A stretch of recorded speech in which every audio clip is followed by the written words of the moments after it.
because my circumstances changed, my understanding of the world changed, and my needs also changed. And I became interested in other things. I was never rigid. There were times I was rigid. I was like, this is what I want to do. But realistically, it wasn't happening.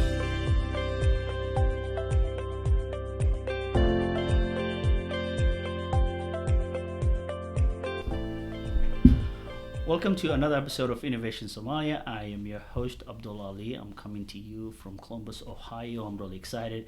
Today's guest is Dr. Nimo Mohamed Abdi, Ph.D. Welcome to the program. Thank you, Abdul. Thank you. Thank you so much for taking the time to do this. I appreciate it. Thank you so much.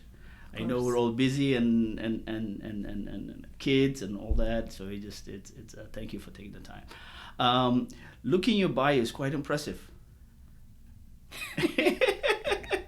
Not really. It's quite impressive. It's quite very impressive. modest. It's extensive as far as the level of education you achieved as far as the PhD goes. I want to talk about a little bit about your background as far as the education goes, but let's focus on a little bit like how did it get started? When did you come to the States? I came to the States. Wow, it feels like for ages ago. 2000, early 2000. Okay. Yeah. And then what happened after that? Like, how did you get into the education? Like, did you finish high school prior? How did you get started? You mean like in the field of education, Yeah, or in the just field- how was my educational pathway? Yeah, exactly. How your educational pathway? How did you get started? Okay, Like, so where did you went to know? I know you went to the Ohio State University, but how? What sparked that? okay, so Bismillah ar-Rahman ar-Rahim. So so two things. Uh-huh. What I do now as an educational scholar, that happened all by accident. Okay. So- Good things happen by accident. Yes, I hope so. Apple was developed in an accident, I think. Yeah, alhamdulillah. But my educational pathway started in the Middle East. Okay. I started my undergraduate studies in Jordan, Amman. Oh, okay. I went to an all-women university. Okay. Back then, it was called I did not know University. that. Yeah, Okay, it was okay. called University of. The acronym was JU, Jordan University for Women. It was Okay. a small private school Okay. that only taught female students. Okay. And I This learned. was in a college level. This was at university. Okay. So I learned about a decade later or so that it actually became a co-ed because it was not sustainable. It was very expensive, I think. Gotcha.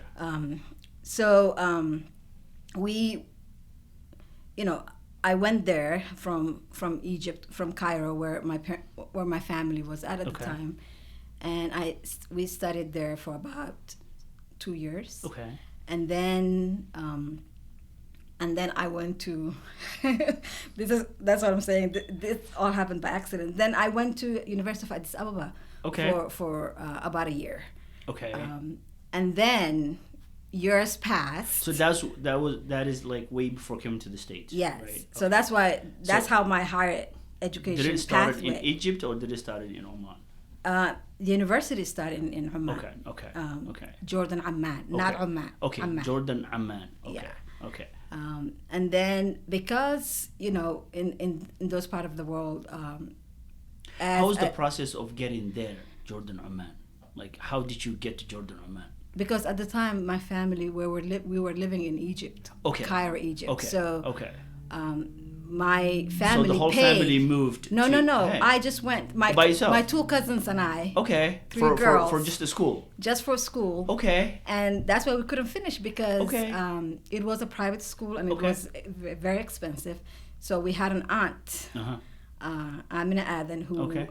who, mashallah, she, Mashallah. she paid for us to go there for 2 Okay. years, and Okay. then I think it got too expensive for our families. Mhm. It was not sustainable. Okay. The tuition was very high. Okay. And then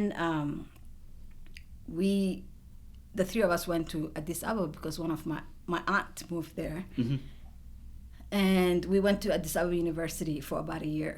Okay. And then our immigrant journey started. So years passed before I came. Don't ask me how many. No. That's Before right, I that's was here Uh-huh. in the States. And then when I came to Columbus, because I wanted to finish my What you started. what I started. Okay. And Abay Khatra, Dr. Ali, mashallah, she took me, Mashallah. she said, here's the admission building. Bye, I'll see you in a couple of hours. the two long The two high buildings, state. yes, mashallah. So that's, when I came here in Ohio, I finished my undergraduate studies. Okay. So they evaluated my transcripts, they used, some of it was, it's been a few years, Yeah, right? yeah. But most of the coursework I've done, especially the work I've done in Amman, Jordan, was actually Ohio State gave me credit for. Okay. So I finished, because I was in the sciences, I was trying to go to medical school, or the immigrant Right. I journey. know We all want to become doctors, which is nothing, there's nothing wrong with. Yeah. I actually wanted to become a doctor. Okay. But as I was also an older student by then, I Okay. was in my mid-20s. Okay. So, I had to support myself, my family, all of that. Yeah. And I realized medical school was not realistic for me. Mm-hmm.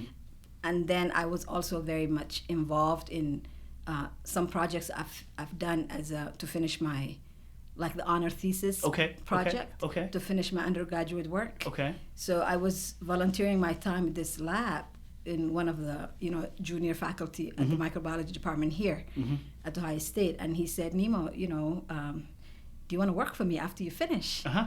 And I was like, okay, because I didn't really have anything planned, and I wanted a job, right? And I actually was in the middle of a project, so I said, this will be nice, really. So, I officially became a research assistant in the lab, and I was doing that. So I did that for about 2 years. Okay. And during that time, we published papers on the research I was doing. It was one of the early works, because he just moved he was just hired as an assistant professor. Okay. So I did actually some of the earlier work that his lab has built on. Gotcha. So we published the work, and it was really good. And he said, listen, Nimo, do you want to why don't you apply to graduate school? Because the program, the way at the time it was designed, was you have to publish at least 3 papers. Okay. And do the coursework, and most of it was lab time. In a period of what? In the period, most people would do it between 4 and 5 years. Okay. And he said, look, you have 2 papers. You've been here for a while. All you have to do is coursework, and then you have your Ph.D. in microbiology, because we were doing antibiotic-resistant strains and things like that. His lab was interested in looking at how cells develop antibiotic resistance, because antibiotic resistance is a huge environmental problem that eventually impacts our health. Gotcha. Then we can use antibiotics. So because it leaps into the manure and all of the things, like agriculture states like Ohio. All of these things go to the underground, and then we consume that water, right? So these antibiotic resistant traits in the cells, these proteins, they pass between the environment to animals to humans, and the cycle goes on. So that's what they were doing in that lab. Okay. So I was immersed in that world, and I said, I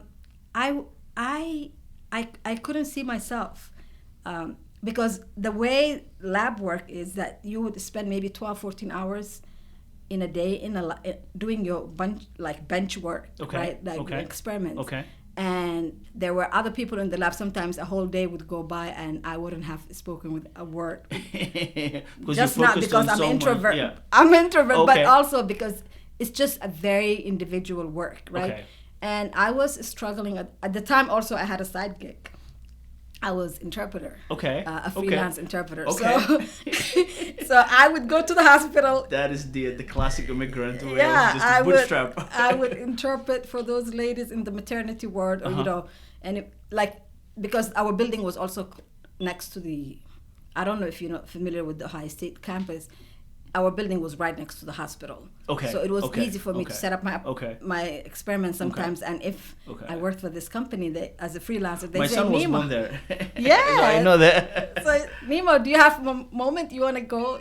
We have a case. And sometimes I would say yes, depending on, what I'm doing. Right. And in the weekends when I wasn't in the lab. So I did that, and I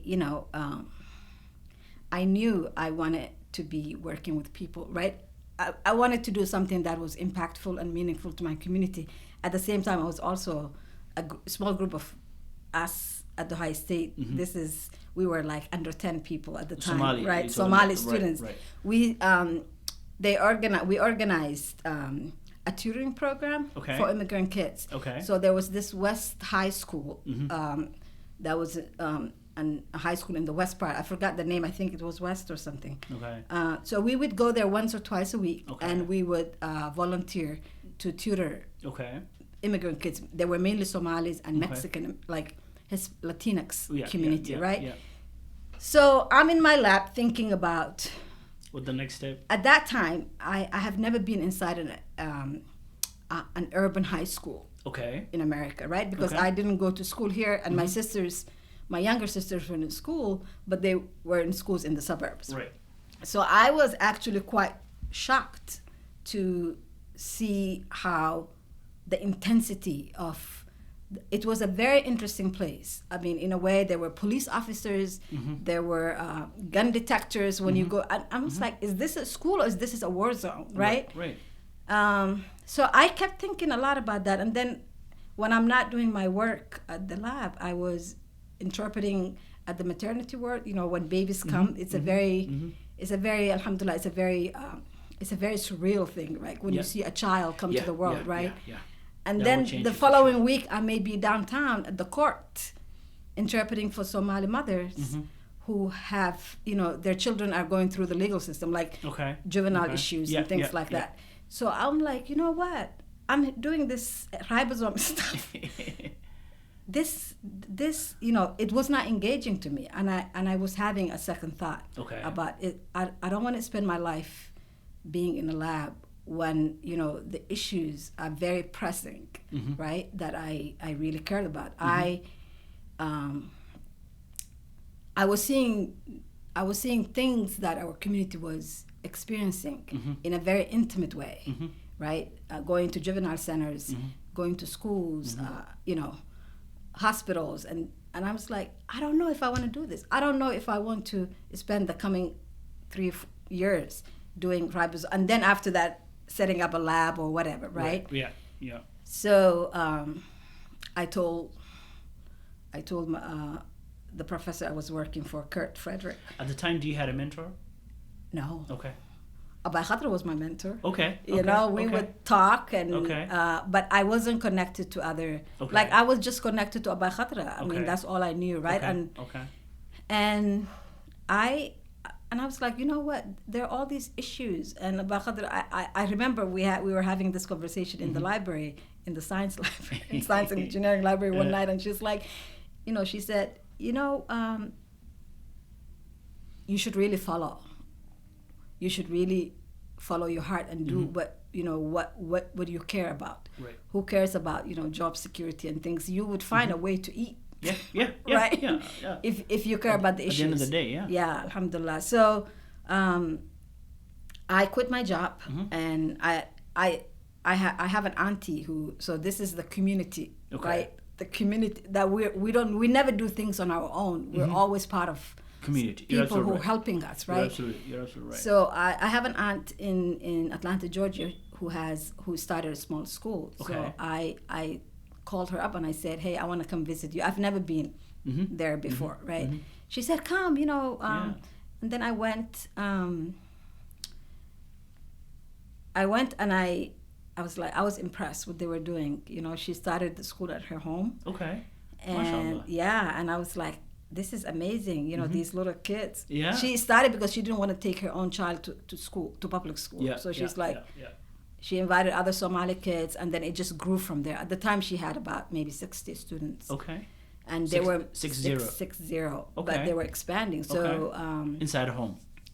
No, at that time she was. Okay. So she rented this facility. She was running she school. rented a home. Actually. Okay. It started as part of her home, but she.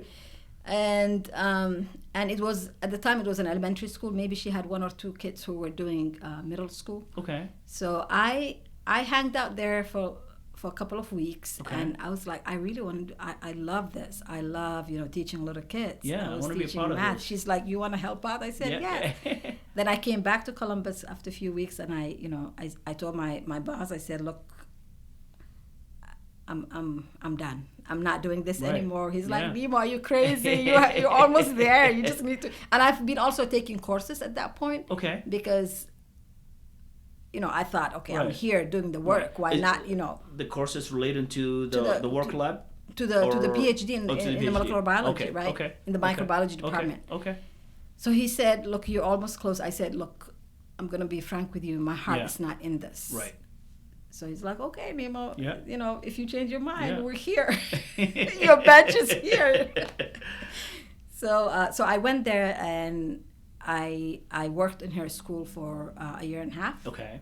I was their math teacher. Okay. I loved it. Nice. And I was like, you know what? I want to do this officially. Mm-hmm. Because you have to be licensed, Yeah, right? yeah. So I looked at the pathways to teaching licensure in Georgia and here, and Mm-hmm. at the time, my entire family were here, so I wanted to come back. So I went to I found a university here that offered what they call alternative path to teaching. Okay. That is people who have bachelor's degrees or Mm-hmm. more, and who want to change careers. So Gotcha. at that point, I wanted to become a high school science teacher because that's what I know, right? Okay. I felt like elementary was, I don't know. I was like, the pathway to becoming a high school teacher was the shortest, and it is something I already knew really well. Okay. Right. Okay. So it made sense. So I did that. I also had side gigs, right, to support myself. So I was doing my master's. Side gigs. That's cool. Yeah. I like it. It's a hustling. To the core. Okay. So I continued. So I was doing that, and then I remember clearly one particular incident that happened and I think I shared this in my classes actually, is that so we were in this pedagogy class, right? Okay. These are classes that they teach you teaching methods. Okay. Right? Okay. So this young white woman said, I'm having. It was her turn to share something. I don't remember, but she said, I have problem teaching my Somali boys, and she's a kindergarten teacher, and she said their culture teaches them to be disrespectful to women. So I can't teach them anything because they don't respect women, and everything I teach them, when they go home, it gets untaught. This is kindergarten. She's a kindergarten teacher. They're different kind of teachers who teach a different. No, I'm just trying to get the group age. So right. So okay. So I said, I have a question. I said, what age group do you teach? And she said, I teach kindergartners. And I said, are these 5-year-olds? Yeah. She said, yes. And I was shocked, right? How does, and my professor, she was a white woman. She didn't say anything. So I was feeling a certain way. I mean, every class was that way, right? And so I met my husband at the time, my husband now. And I told him, I said, I'm frustrated. My teachers don't know how to help people in their classes that have immigrant kids. I mean, and at the time, by the time I met him, I was already also a student teaching. So I student taught at Westerville, one of the Westerville high schools. And I was having I was having really difficult time because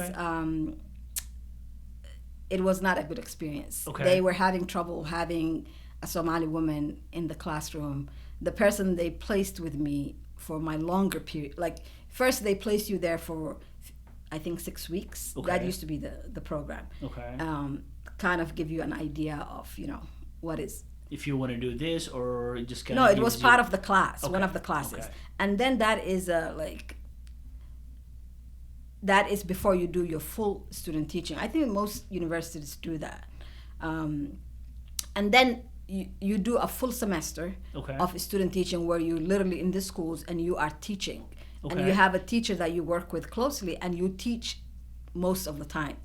If not half of the time. So my first experience with, they placed me with a female teacher that was really awesome. And she just, she created this class.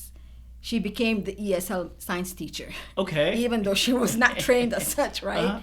So she was great, and she used to say, you know, it's sad because my Somali students are brilliant students, and and I talked to some of the kids in her classroom, and Abdul, I'm not kidding, many of them were not have been in the school system in Columbus or whatever, Columbus or Westerville, right? Have been in this country since elementary school, and this is high school, and they are still in ESL classes. Oh wow. You know, so once our children were labeled as ESL, I mean, there's nothing wrong with the ESL.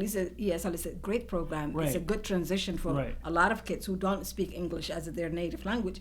But the Somali students at that time in their program, they were just ESL from elementary all the way through, right? And often what happens is the curriculum is watered down, and it's not the same level of rigor, right? And I was struggling because he was not supportive. He and when you are in when you are a student teacher, you have somebody who's assigned to you from your program at the university who will come. We call them supervisors. Okay. They come to guide you and you. They watch you. You know, because it's a course. You know. Right. It's an entire course that you do, and that's your contact person that makes sure that you're doing what you're supposed to do. You have the support structures you need at the and who can actually have an honest conversation with you to help you, right? If you're not doing what you give you feedback and what to improve and all that. And he was an old white man who was a retired chemistry teacher. So he said, look, Nimo, he said, this guy is here to sabotage you. He's not here to help you. The person they placed me with. And who's saying that? My supervisor. Okay. He's saying you know the content really well. You're good. This guy is sabotaging you. He said, I'm so sorry. We did not know this because I've been complaining about it, right? That's an entire different story. Right. But I'm sharing all of this to say that what kind of kind of pushed me to research, right? You know, at the end of the day, these are human beings, right? Yes, systems and policies and structures exist, but who's implementing? Yeah, it's a human being, and humans have full control of it. Full control. They come with their own set of issues, biases, discrimination. They see a certain way, right? Yeah. So, and research actually shows students of color, particularly Black children, whether you're African American or immigrant from Africa, those students are highly pushed to special education. More than all the other children, right? Yeah. And it's a way just for the teachers not to deal with them, so they just dump them there, right? And ESL is it's not it comes under the umbrella of these that we're trying to correct something that is wrong, right? Yeah. And so to go back to my first student teacher thing that I was in course, there was this one Somali boy in that classroom that female teacher I told you about earlier. He spoke 3 languages fluently. He spoke Arabic fluently, he spoke English fluently, and he spoke French fluently because he was from Djibouti. Okay. And he lived in the Middle East. Okay. And this kid has been in ESL courses, and he was a brilliant child. And I said, why is Umar in your class? Yeah. She said, I don't know. Wow. Right? So I'm saying all of this to say, so at the time I was frustrated. I was like, nobody was, I can only imagine, Yeah. So I met my husband at the time. He was also teaching, and he's an African American, and he's an educational scholar. So I said, look, I know, Mohammed. I said, I'm frustrated. My teachers, I want to know, like, I want to do I want to know research that I want to read things that talk about immigrant children and the inequities and all of these things. And he's like, Nimo, look, there's not much done about Somalis, right? That's what you're interested in. He said, why don't you go to graduate school and you do that yourself? Yeah. I thought at the time it was a crazy idea, but I just did it. Okay. In the middle of my student teaching, I applied to graduate schools, and I got admitted to the 3 programs I applied to. So I finished my student teaching, and I went straight to PhD? to PhD Okay. to do research. So Uh-huh. that's where I ended up. Wow, that's a long path. So now, where it is now, do you think there's a little difference in the system in terms of how the minority, especially immigrants, are experiencing educational system? It depends what you're talking about. Have the Somalis been in the U.S. in large masses for a long time now? Yes, right? We have the Somali community in places like Minnesota, here, Seattle. We have kids who have been born here and who are in their 20s now, right? Yeah. So do educators and school systems know about Somalis? Yes. Do they meet the needs of Somali students? No. Okay. I would argue, right? Okay. So what happens is, and that's why we have all these charter schools, right? Yeah. Hence the need. Yeah.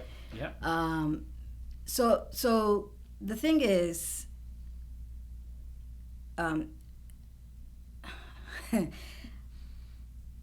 schools. So we have to really ask ourselves, what is our long-term goal of being in this country?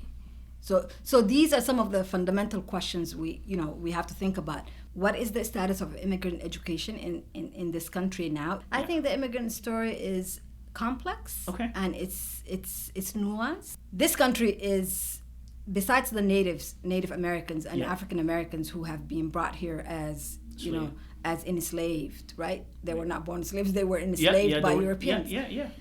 Everybody else in this country is an immigrant, right? Yeah. But white people do not see themselves as immigrant; they see American. Right, so I tell them, look, you just got here before I got here. My students laugh when I say that in my courses. That is true. I was like, you just got here yesterday, and I got here today. Today, right? yeah. But so the immigrant, how do they respond? Because we work the entire semester, like we Right. contextualize, right? We contextualize the social, racial, political, because I teach courses in foundations, right? So we do the history of education, we do philosophy of education, those things, right? So when they come to us, so I teach courses in undergraduate, I teach master's students, and I teach PhD students. So it all depends when, they're, of course, what they know. Can you share one that had a close-minded the first day of class and it had an open-minded? So for example, like I had an undergraduate course I just taught this last spring, right? And the students in that class told me they were fourth graders and third grade when Obama was first elected. So that's a very different group of students who come to us than my master's students, and who say, I don't see color, I see children, and I'm like, that's a BS. That is true. I don't see color. If you don't see color, you don't see me, you don't see my child, right? I need you to see color. Yeah. Because then you know what you're doing wrong, right? Yes. So yes, they come with different understanding and complexity, and ways to talk about oppression and discrimination and racism and all of these things. But at the end of the day, they're all, especially if they are white, middle class, and upper middle class, because the majority of the teacher force in this country, 75% and more are women, white women. Right, and the majority of them come from middle class and upper middle class backgrounds, because their moms and their aunties and their grandmas were teachers, right? So that's a very different demographic. There are a lot of efforts and initiatives to actually recruit. So I'm hoping if there are Somali people listening to this, to recruit teachers of color into education, like teacher education programs and different like educational fields, right? And I tell young Somali people, especially women, girls, I said, look, we need you. We need you because we can't all afford to send our children to private schools, hence the Islamic schools, which have their own issues. Yes. Right? Yeah. So really, by the time a black boy is 8 years old.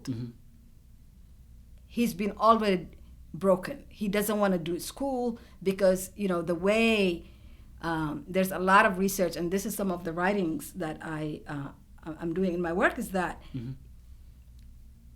discrimination and, microaggression, whatever you want to call it, these things accumulate in our bodies. So there are small things that happen to children all day long in schools that kind of accumulate, that push them to the side. I'll give you a quick personal story. Okay. So my son, Zakaria, he's 7 years old. Okay. And he loved school. So he was in Montessori school that had, luckily enough, both teachers in his classroom were immigrant teachers. We just got lucky that way, right? And he loved the school. He was just so excited. He couldn't wait to start kindergarten. And we lived next to the best elementary school in the state. This is Minnesota. Okay. In the Twin Cities. Okay. We lived next to and actually that's why we moved to that area. Because I wanted him to go to that school, right? And that school was a site where we sent to, because I was in the elementary education program at the University of Minnesota. We sent a lot of our students there too. Oh, okay. Student teachers there. Student teachers, yeah. And the school was comparable to all the high-end private schools in the city, right? Zakaria took him 4 months to say, Mama. The first day when we took him to school, he was just bursting. Excitement and enthusiasm. He loved. I said, look, my child loves the school. Yeah. I was kind of warning. Yeah. It took him 4 months, Abdul, for him to say, Mama, I don't want to go. Does it say, I don't want to go to a specific class, or I don't want to go to No, kindergarten is one class. Okay. Right? This woman, she knows. We're both education professors. Wow. Yes. And I was in the school every week volunteering. And somehow my child, there were 3 other children that were Somalis and African American, and him, 4 total in a sea of white children. That's, whatever, right? Yeah. But these women, they found a way to make sure that my child was not excited about school. That's what I'm talking about. These things accumulate in children's. We keep them, right? It's like, and you can name it. So I said, Zakaria, what happened? Like, I'm always there. I pick him up. I drop him off. I'm very involved. I'm emailing her all the time. I said, we need to talk. Yeah. So she sits and she starts crying. And I'm like thinking, you know what? I don't need your tears, lady. Yeah. I don't need your tears. I need to know, what are you doing to my child that he does not want to come to school? And then the pandemic happened. Yeah. And then we, now Zakaria you guys moved, we were doing Schooling. homeschooling. So that kind of helped mitigated some of the trauma that he sustained, right? Yeah. So I share this to say that in schools, the very way that schools are structured, the cultural norms, the things that happen in the classrooms, the curriculum, the arts and the wall, everything are designed for white children, for white middle-class children. And the schools have to intentionally disrupt that if they want to be inclusive spaces for children who are not white and we are not white. We are Muslim. We're immigrant. We come from different background and different cultural, So if schools really want to include, not accommodate, not tolerate us. Include. Because we're here now, right? That's why I was saying we have to really think about what is our goal, right? Here.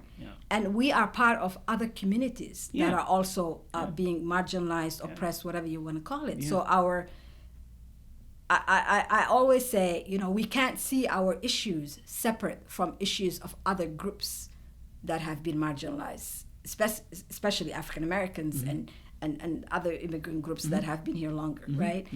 So when I was in Minnesota, I always said, there's no Somali issue. There are issues of oppression. Yes, there are things that specifically impact us.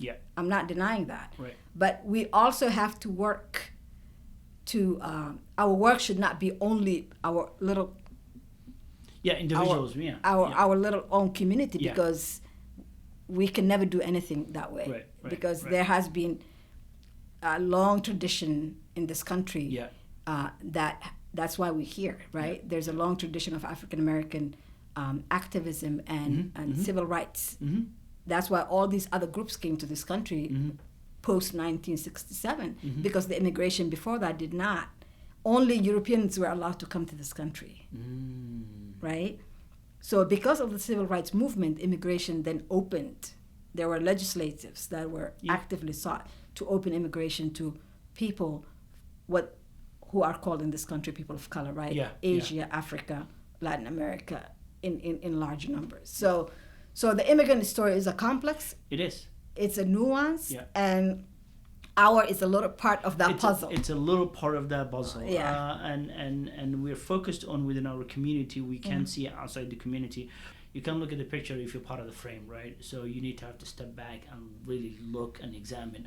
I mean, and that question itself, what's our long-term goal? I'm having a hard time differentiating that my long-term staying here versus my motherland, because eventually I want to go back and retire there. This is for the long term. If I you think do about too. Yeah, but the thing is also, Abdul, it doesn't have to be either black or white, right? It's not. There is something like we Somalis, we are what we call transnational communities, right? We have families and that span. I do, you do, all Somalis do, across all 5 continents. Yeah. Right? Yeah. And our existence is not bound, like we joke, my siblings and I, one of my brothers actually, we joke about like this nomad idea. We're true nomads in a way, but scholars talk about this as a transnational communities that live in the diaspora. The idea of diaspora is a transnational thing, right? So yes, we're here, but we also, our identities are tied to different locations, different understanding of the world, different traditions, right? And back home is part of that transnational existence. So we spend our time going back, forth. We have multiple and competing interests and loyalties, and that is okay. That's part of what I study. I study the immigrant.